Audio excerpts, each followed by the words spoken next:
Florida's Department of Environmental Protection has fielded tens of thousands of complaints about suspected weather modification activities across the state.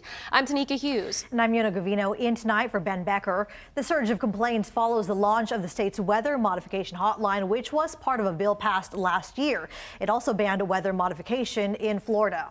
Action News Jax state and local government reporter Jake Stofan joins us live downtown. And Jake, those complaints haven't amounted to much.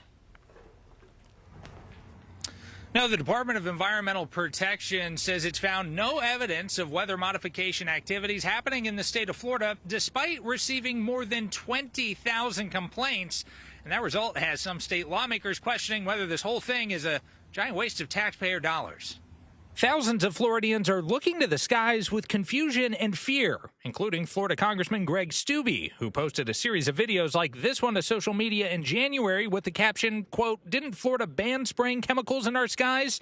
He's referencing this bill signed by Governor Ron DeSantis last year that banned weather modification activities in the state. Because you have all these people that are saying, well, the way to fight climate change is to inject this stuff and block the sun and do all that. And I'm just like, no. Part of that law, which kicked in last July, also established a hotline for people to report alleged violations. According to the Department of Environmental Protection, the agency has fielded more than 20,000 complaints to date. That's an average of 80 per day at minimum, assuming the hotline launched on July 1st. Not surprised at all. First Alert meteorologist Corey Sima says he and the First Alert weather team field numerous similar complaints on a regular basis.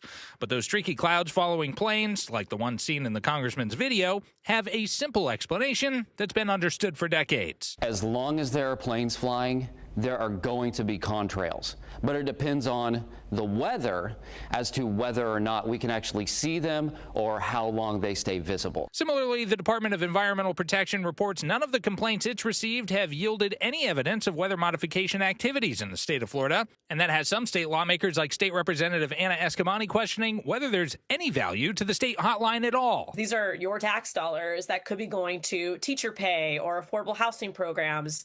But instead, money is being spent on a unnecessary hotline. We asked DEP how many employees staff the hotline and what the program costs, but weren't able to get those answers in time for this story.